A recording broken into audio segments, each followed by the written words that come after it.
Hello and welcome to the Junto Podcast, where we promote the practical applications of critical thought and bold creativity.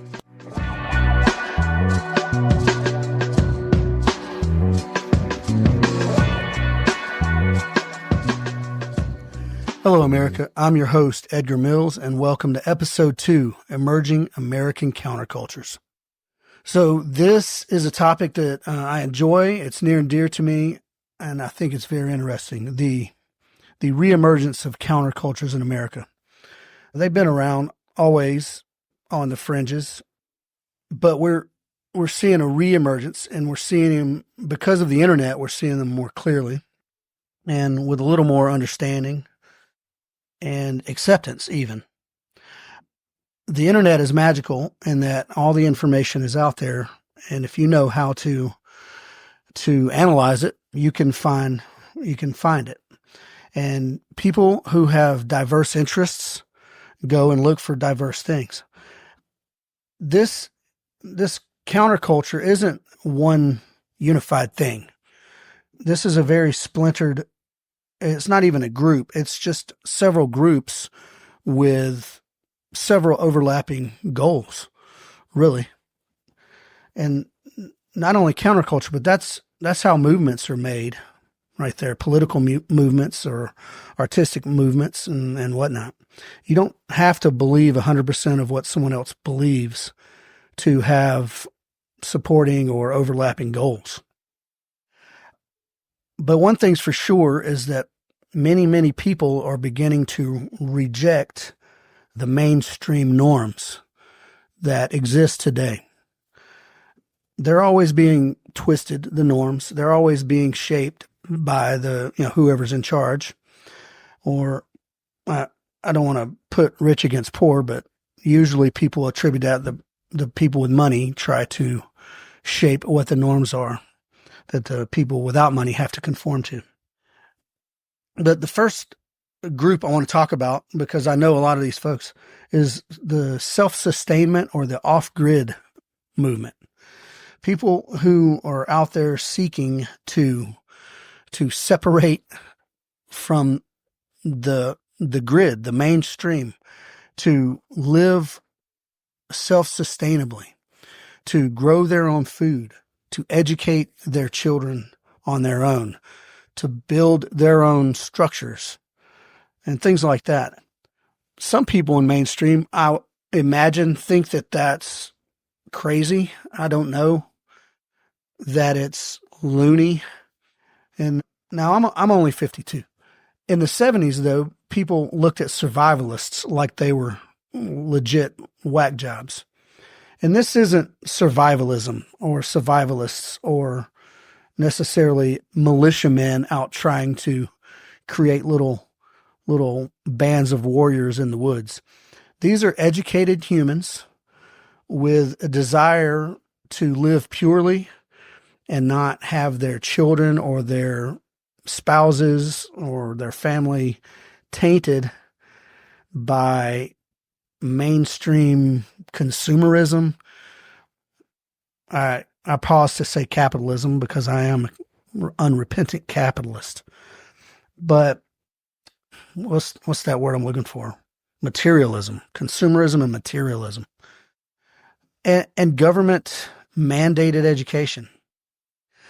And now I'm just a small tirade here, but ever since the existence of the Department of Education in America, our measurable education statistics have tanked as compared to other civilized first world countries. Why is that? I say because of centralized control, top-down mandates. And I think centralization in general is bad for most things. I think that lends itself to not being nuanced to solve the little problems. For instance, out of 360 million or 370 million people in America, one answer does not fit everyone. That's just the way it is. I don't care if it's education or monetary policy or land policy or anything else. So anyway, these off-grid folks, these self-sustaining people, what drives them? What motivates them? Well, environmentalists. Now, I'm not I'm not an activist, but I consider myself an environmentalist. We all think it's probably very important to keep the earth clean and to not molest the earth needlessly. Economic stability. If you simplify life to where you live on your own piece of land, you farm and grow and kill your own food, how simple is economics there? You educate your own children, and then you trade with your neighbors for clothes and items of comfort and whatnot. That is very simplistic, therefore adding to economic simplicity. Because right now, in the world today, in America today, the economic instability is insane. Fortunately, Bitcoin exists, and we'll talk about that in a little bit. Some people just want autonomy, outright autonomy from the current systems. I don't think anyone likes to be told what to do. The current system does just that via policy. Tells us how we can live, how we can eat, sometimes what we can and can't listen to or read, and all those things. So detaching from that seems kind of like a romantic idea, but is it that bad, really? Now, some implied things are you are required to have a little skill. Farming isn't easy as far as labor goes, and even intelligence goes. Some people can't grow a cactus in the desert or a palm tree in the tropics. So individuals and communities also who are going with this off-grid sort of way, maybe they're looking to use more renewable energy sources, or just to exercise their traditional skills, or to grow their own food that is not tainted by, I don't know, the big evil is Monsanto, I guess. And the FDA has all these, backdoor deals with all these folks to allow whatever things do and don't go into food. Our food has certainly been tainted. I think that's one of the platforms that Robert F. Kennedy Jr. is pushing, is to clean up the food. Now, politics aside, who could be against that? Do you know? I'm not sure. People who argue that just to be contrarian to political opponents and aren't looking at the bigger picture, I think that's a shame. But the lifestyle of self-sustainment, they kind of emphasize, and they anti-consumption, right? Minimalism, sustaining and using less of the earth, of the world. And they're trying to localize their economic system and simplify it. And there is nothing wrong with that. There's nothing wrong with that. I think the environmentalists probably embrace this way more. Even the lefties embrace this way more. But oddly enough, so do the extreme far right, the diehard hunters, guys who are out there and walking the mountains in Montana, getting, not trophy hunting, but hunting for food. I think those guys are some of the most diehard environmentalists, and the left wingers refuse to see that, just as the right wingers refuse to see the left wing environmentalists as being rational, because sometimes they're not very. But at any rate, to try to minimize your own ecological footprint is just good stewardship. Just try to consume less as an individual without going around telling everyone else what they can and can't consume. So yeah, that's a form of protest and consumerism and industrial excess and carbon pollution.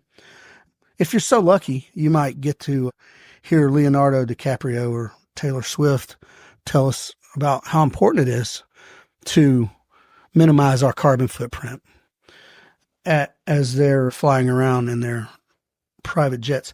There's an app that I'm sure you guys have seen that tracks Taylor Swift's private flights, leaving out of Kansas, going across Kansas and back, and just countless trips every year flying around in her private jet.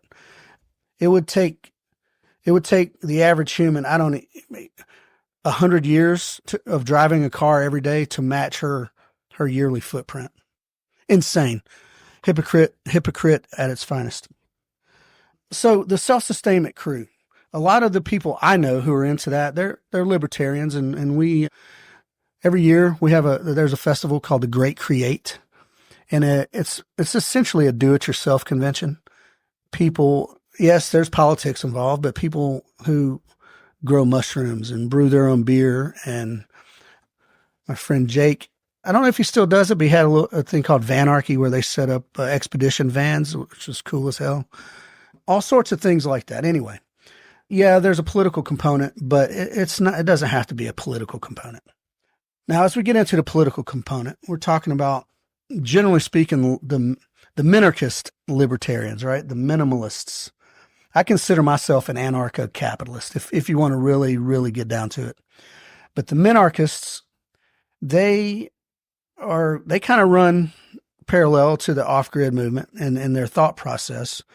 But their thing is minimal state interference, minimal state coercion, minimal governmental rules and restrictions and policies that affect the individual. They believe that the government has a very, very restricted role in a society, and that is to provide security, to make sure contract disputes do not go to violence. As stated in the U.S. Constitution, to protect individual rights. The government does not grant rights. It exists to protect inherent rights and to maybe maintain infrastructure. Now, sure, I think government roads are awesome, but as you all should know, government roads are just contracted roads. There ain't many governments. Now, my dad, okay, let me back up. My dad worked for the City of Atlanta Streets and Highways Division for 35 years. And he has either graded, destroyed, or repaved every road in the city of Atlanta. And that's a city function. But if you only had an inkling of the information that I heard from my dad over 35 years about the waste and the inefficiency that went on in that agency, oh my God, everybody would be suing the city of Atlanta. So the government itself has minimal role in our lives, or it should. And for those of you out there who don't believe that, is it possible that you're maybe scared of too much freedom? I don't know, man. But the government doesn't need to be doing all the things that it's doing. Now, given my background, my work history, I believe in decentralized movement, decentralized efforts. I believe small groups of people, small groups of communities can make better things happen for that community and each individually, right? Are we going to build a grandiose thing? No. Are we going to build a super freeway 20 lanes wide going across America? No, that's not community oriented. That's a big nation state thing to do. Small town communities do not need that. And if they want that, then guess what? They can coordinate with the next community over. Hey, would you guys like to build a really awesome road between our communities? And then they negotiate and figure out the pros and cons and either do or do not. So decentralized is the way to go. In a decentralized economy or decentralized government or society, you could implement a free market system that would truly and really be a free market system. Now, some of you out there are going to carry on about what about monopolies, and I understand that. But I side with Ayn Rand that monopolies cannot thrive under a true free market system. What makes monopolies possible is cronyism. You can call it crony capitalism if you want, or you can call it late stage capitalism if you want. But cronyism exists, and it can only exist if there's a capitalist out there who has a government man making policy in his pocket. That's cronyism. That is not the free market. That is not capitalism. That is pure cronyism. So the free market minus the politician willing to write policy for money will thrive. It will thrive. So with a minimal government, then the free market would be what it could be imagined to be. And even then, in its current state, is still better than the vast majority of systems out there. I didn't know until probably about 2010. I didn't know about Ron Paul much. I wasn't very political up until about then. And a friend of mine introduced me to Ron Paul. That guy, we missed an opportunity. I'm pretty sure he ran for president probably, what was it, 08? I don't remember. We missed it. We missed an opportunity. I'm not saying he's out of the game. He still has a podcast, and he's still out there doing lectures and all those things. But I don't think he has any interest even in being president, even if it were a guaranteed shot. I don't know. But he's brilliant. He's consistent. And he has the individual American in his heart, and the best interest of the individual American. Now, Ron Paul famously, someone asked, hey, if you abolish the IRS, what do you replace it with? And he said, well, what do you replace cancer with once you get it out of someone? Nothing.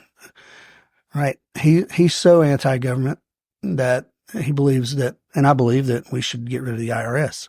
The vast majority of those agencies just suck money and just violate rights. They don't, the metric between good and bad on these guys, the bad far outweighs the good. So minarchist libertarian movement, minimal state coercion, minimal state interference, minimal state policy, individual communities, decentralized, taking steps to make their lives better. And yes, by virtue of making their own lives better, they make people around them their lives better. So think about that. In the current, Bitcoin was not in my lexicon in 2000, I don't know, 8 or 10 or so. I heard an article, NPR radio article on Bitcoin way back. And I thought, oh, nerds. That sounds like some nerd stuff. Neat. You can buy pizza with digital currency. Awesome. I'm sure me, like you, probably are, oh man, if I knew then what I know now. Well, I'm a Bitcoin holder. Of course I am. And I buy a little bit all the time. Now, never mind what people, if you think it's a non-traceable and non-this and non-that, depends on the source of where you keep your Bitcoin and how you buy your Bitcoin. Ultimately, it could be. But the point of Bitcoin is that it's not manipulatable. It's finite. The Bitcoin that gets mined, there's a finite amount that gets mined. And I want to say every 4 years, they half that amount. And I want to go further and say probably somewhere around the year 2074 or so, or 2078, I can't remember, Bitcoin will stop being mined altogether. At that time, Bitcoin will be so frigging valuable. It's unreal. Folks, for those of you out there, the Luddites who reject artificial intelligence and reject the modernization of everything, you can reject it all you like, but it's the way. It's what's happening. We're not going to go back in time, no matter how much some of us want to include the off-gridders. They will live that way, but there's a computer in their life.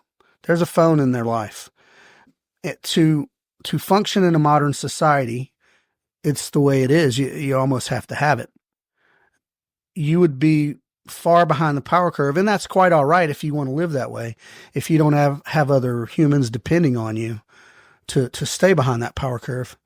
But mark my words, Bitcoin will be a very valuable currency. It's already valuable. I want to say it's already over definitely 107,000, maybe 109,000. I was buying Bitcoin when it was at 30,000, and I thought, man, I missed the boat. So anyway, Bitcoin, decentralized currency that is not, you cannot counterfeit it. You can't duplicate it.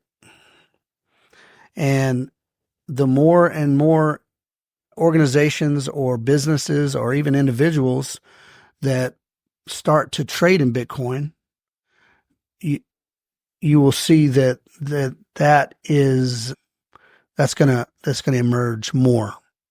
Now, when you have the companies, now I'm not an economist, folks, and I'm not really even a conspiracy theorist too much, but when you got companies like BlackRock out there buying up the Bitcoin, they're buying it up. What are they going to do with it? They're trying to figure out how to manipulate it, I'm sure. And I think probably that if they think they own all of it, then they will be able to either just leave it or manipulate it somehow. And that probably is true to some degree, but there's already so much out there now that there's no way they can own all the Bitcoin. Anyway, that's for another discussion. I'm sidetracking here, and I'm sorry about that.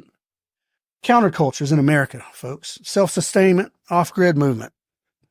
Good people, mostly. Minarchist libertarian movement. Awesome people, mostly. Next, I want to talk about music. Countercultures in music. There's a phrase that I'd only heard once or twice. My son turned me on to it. It was called y'alternative. Y'alternative, right? The country alternative music. The new rebels of country music. Now, my son and I think we coined this phrase. We called it countercountry before I knew the term y'alternative. Now, I happen to be a huge fan of Charlie Crockett and Sierra Farrell and some of those types who play traditional music, but with non-traditional subject matter, or not only non-traditional subject matter. Maybe it's a traditional song. Hell, Charlie Crockett covers a lot of music from a lot of classic country artists. But it's not even that. What's the counterculture part of this?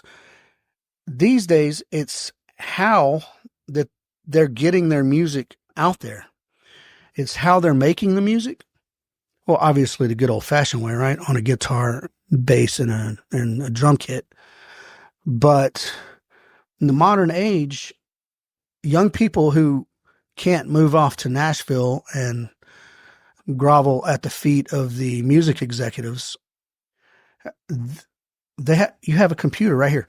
I'm a nobody, and I'm on a computer talking into a microphone right now, and this is going to get out to thousands of people. One day, hopefully, hundreds of thousands. But my point is this. I am now a talk radio guy. I didn't go through any studio. I didn't go through any network. I didn't go through anything. A friend of mine said, hey, we got to do a dang podcast. Get on it.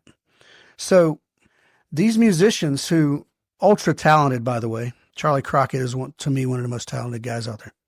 I don't necessarily mean the way he plays guitar either. I mean, just his showmanship, his style. At any rate, I digress. How they're getting the music out there. They're skipping over the mainstream. They're skipping the traditional steps, and they're going straight from basement studio to worldwide via YouTube or Rumble or Spotify or whatever. So when someone like that becomes popular, they've become popular via grassroots movement, because these people are still out there playing small venues. They're still playing these little music festivals in rural America or some little suburb near Atlanta, right? And they're putting their music on all these social media platforms that the Luddites hate, but it's the way you do business now. I consider Instagram and these things, and I don't like Instagram very much, by the way, because they have shadow banned me, and I've had the same number of followers for like the past 6 months. And I'm sure each and every one of those followers are legit and not robots. But beyond that, my stuff don't get out there. At any rate, that's a different story. That's a different algorithm, right? What I'm saying now is that this counterculture movement of musicians and artists, not just musicians, all types of artists, they can get their stuff on social media. And this is the modern equivalent of the Mad Men. You guys saw the Mad Men series back in, 10, 15 years ago with the 1960s salesmen, ad marketers. The social media is the marketing platform of it. Now there's companies that have adapted to that, and they're trying to help you get your algorithm tuned up, and they're trying to put your website out on front and all this and that. But instead of going and putting yourself in the hands of a couple of well-dressed dudes and getting them to make the right catchphrase and give you the right look and put your music or your product in front of the right eyes, you're doing that yourself just by putting your stuff on the internet. And it's magical, folks. It's magical. And it's to be, I don't want to say taken advantage of, but yeah, to be taken advantage of. A small businessman, like myself, I have to take advantage of the opportunities that I have. I can try to make opportunities for sure, but social media is one of the ways, and it's the majority way that most people find me. Yes, word of mouth is awesome. And in a localized area, the word of mouth works just fine. But when you have somebody coming to your course from Oklahoma or West Virginia, coming to Georgia to take a course, well, they got that via social media and possibly even the word of mouth on social media, right? Or the reviews that people leave and things like that. So yes, it is to be taken advantage of. Do some people abuse it? Yes. Do some people sell out still to, big money, corporate-y organizations and then pimp certain products and tell tall tales in order to get ad revenue and such? Yeah, of course they do. That's always going to happen, folks. The tool is the tool. The tool in itself is not evil. Just like the gun. There was a school shooting just the other day. And then all the anti-gunners come out about how kids die mostly by guns now. That's the highest number of deaths is by guns. Well, a gun is an efficient killing tool. The gun isn't, but when it says gun causes death, I beg to differ. Guns do not cause death. And by oversimplifying that, they're doing a very large disservice to the root causes of all these deaths, which has to do with what? Anger, mental instability, over-medication, confusion of any flavor, you name it. So the gun just happens to be the tool.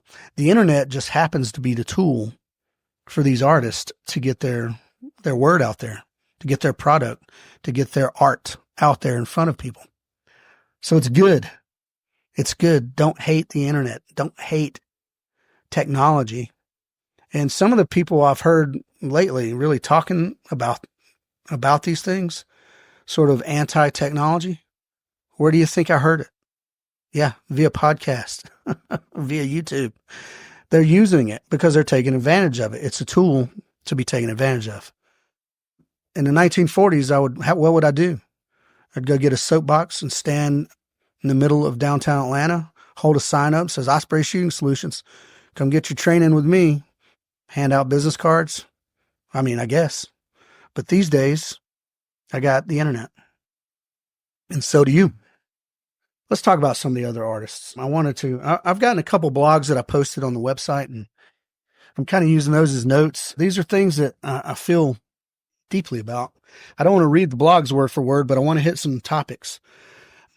I'm an artist at heart, folks. I think if I would not have gone on to be a professional soldier, I probably for sure would have continued to be a bike messenger for a while. I'd probably still be a bike messenger, actually, but I'd be a starving artist. I'd be out there trying to paint and do digital art and sculpt and all those things. I loved doing those things as a youth, and I like doing them now. Creativity, some people never grow or nourish their creativity. And then they sit at their office job and they go on and do things and they never get their stuff out there. And then it just kind of goes unseen or unheard or unexplored. And people have regrets from that. And that's terrible. I think artists, if you take the politics out of all this, artists, some of them are shitty people. Okay. Not all artists are good people, I guess. But what would life look like without art? And when I say art, I'm talking about the arts, folks. I mean, what would life look like without music? What would life look like without the murals on the walls in the city? Or without interesting architecture? If you go to Soviet, Russia, never mind the traditional, the Kremlin, because that's some pretty interesting architecture. But if you get that Cold War era architecture in West Germany or East Germany, man, that's some pretty miserable, pretty morose stuff going on there. Just blank concrete, right? Even minimalist architecture with a little flair, is good. But what would life look like without art? And the goodness about the countercultures in America, the various, whatever strand, whatever flavor of counterculture, usually there are artists intermingled in. There's always artists intermingled because they're always looking to explore new things. And that's the curiosity is the goodness of these countercultures. Some people who are not just pushing a counterculture to be rebellion for rebellion's sake, or just because you don't like the mainstream just because it's mainstream. Truly curious people seek out other ways, right, wrong, or otherwise. That's not the point. The point is other ways of doing things. Because sometimes there's not a right or wrong way. There's just an acceptable way for you to do a thing. Now, in very technical things, of course, there's a right and wrong way in very technical things. But in art, as much as anything, there's a lot of different ways to express a feeling or a thought or a word. Yeah, even a word. There's many ways to express it. And throughout the artists, because I do imagine it's probably hard to make a living as an artist. You can get your stuff on the internet. You can sell your t-shirts on the internet and stuff like that. But to make a living where you can pay the rent and things like that, yeah, you still need to get out there and hustle. Your stuff has to be seen by people who consume art. And what my hope is that more people will start consuming art. But what these countercultures are challenging is not what they're showing. Art talks about life. It talks about circumstances and lost love and injustice and all these things. But what the countercultures are truly questioning, they're calling into question, is the systems of how these things are being promoted and distributed. How these things that's what the counterculture of today is changing.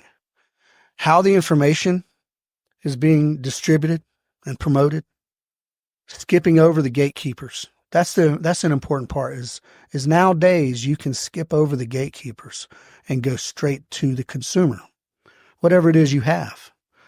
Now, some things obviously are regulated by government, right? But even on the internet, you can squeeze around, guys. You can wiggle and worm a little bit to avoid some of the, especially if you're a small business. But they're questioning the way things are done, not what's being done, the way things are being done. And usually a countercultural movement, if it's a solid movement, they do promote individuality.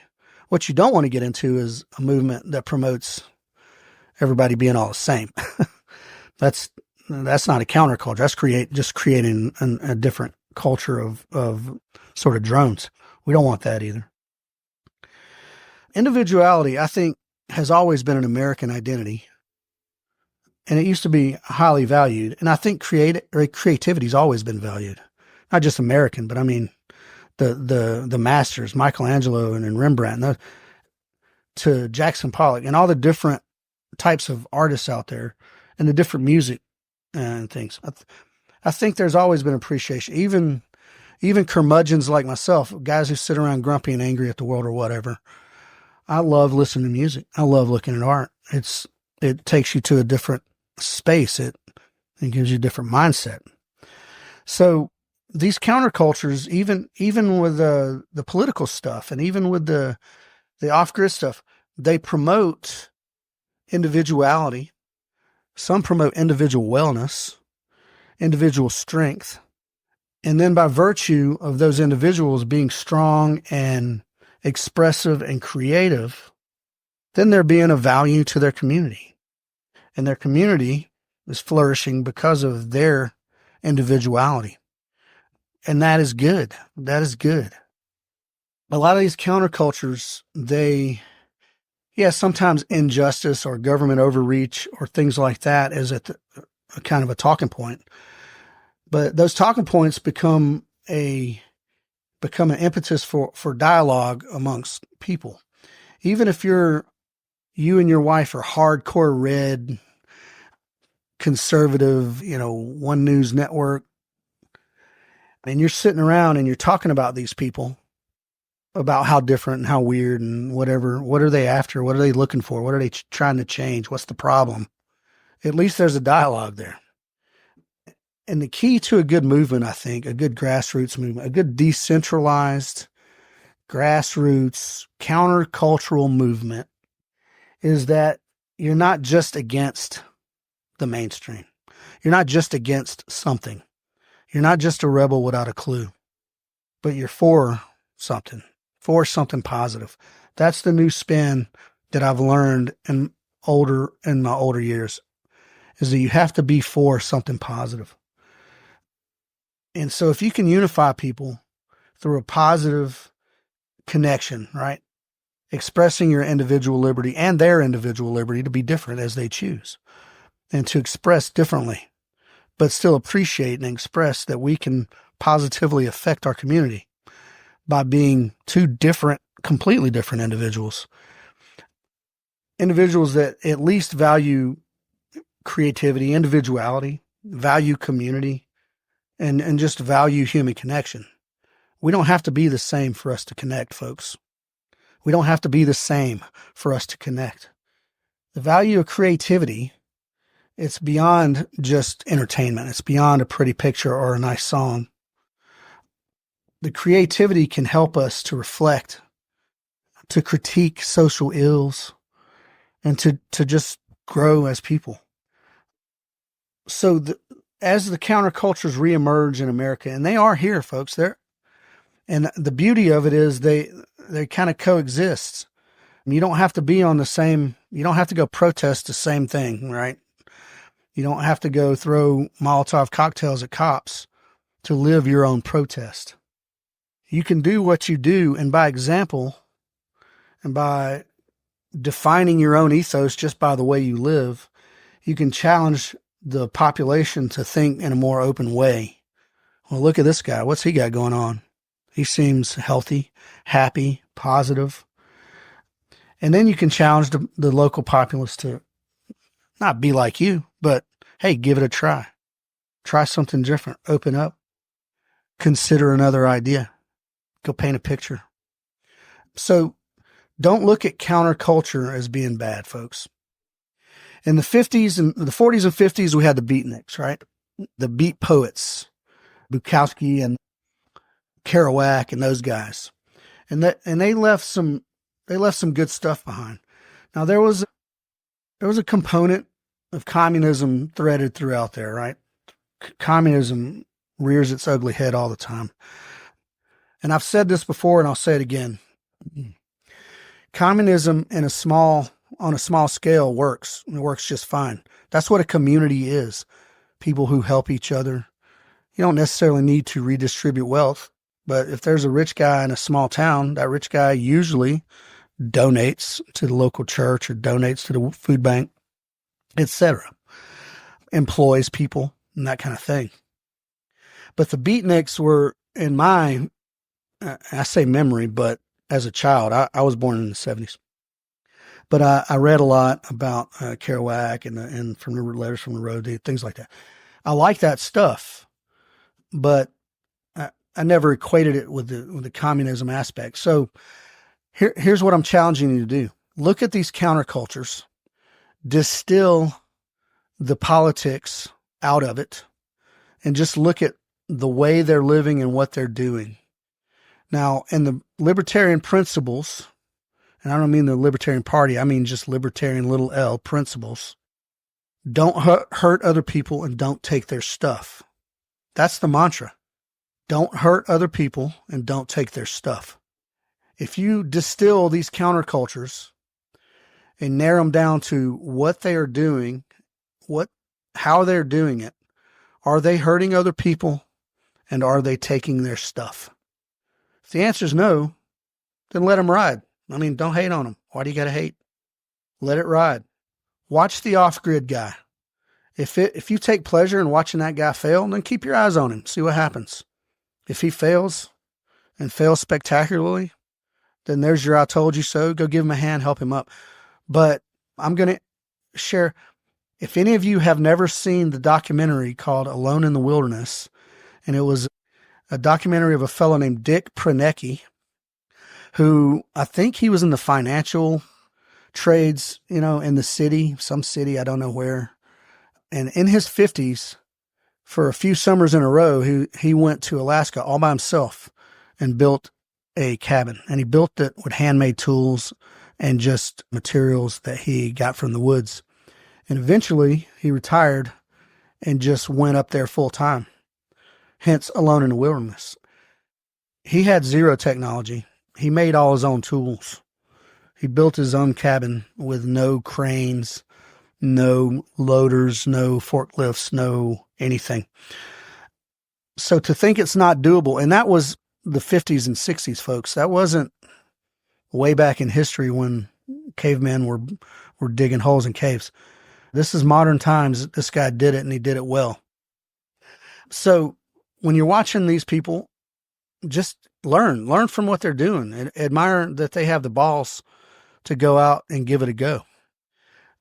The music, I heard some statistic, I don't even know. Like at some point in your life, in like your 20s or 30s, you stop listening to new music because you've reached your point of stasis, right? Like, no, everything new sucks. Everything old is awesome. Listen to new music, folks. Listen to new music. I hate to admit, but we have Sirius XM. That's as commercial radio as I can bear. But I listen to Sirius XMU, which plays now. They have a playlist, and you hear the same song over and over for several months. But at least you'll get some new stuff that you don't always get. Spotify's pretty good about it, and some of the other streamers are pretty good. But folks, listen to some new music for crying out loud. When's the last time you have been in an art museum? When? I don't know. When's the last time you've critiqued a piece of art or looked at a piece of art for more than a 10-second glance? Get out there. Talk to the people who are doing these things. Talk to the people who are creating the art and the music. Now, some people are just, you get your typical country guys probably boozing and smoking weed and chasing women. Who knows? Now, don't hit me up if you're a typical country guy. All right. I love country music. But what I'm saying here is get to know the other people. What other people? The other people. Get to know the other people. And then check it out. Once you've gotten to know the other people, if you hate that person for what they are, what they stand for, then drive on. Never talk to them again and move on. But don't lay the failures or successes of a countercultural grassroots movement upon the shoulders of one a-hole that you hate. Because the world is full of individuals. And then I'll leave you with this. In the words of Ayn Rand, one cannot claim to be a champion of minority rights if one does not champion individual rights, because the individual is the smallest minority. All right. I appreciate you guys. Thanks for listening. Follow, share, spread the word. Get on thejuntopodcast.com. Make suggestions about what topics you'd like me to explore or you'd like to hear on the podcast. Make suggestions about, well, some of you out there are welcome to come sit and be a guest on here. Now, I'm not advanced, so you have to come to my house. But thanks for listening, folks. Get out there, do some new things. Maybe become a countercultural revolutionary. Who knows? Love you guys.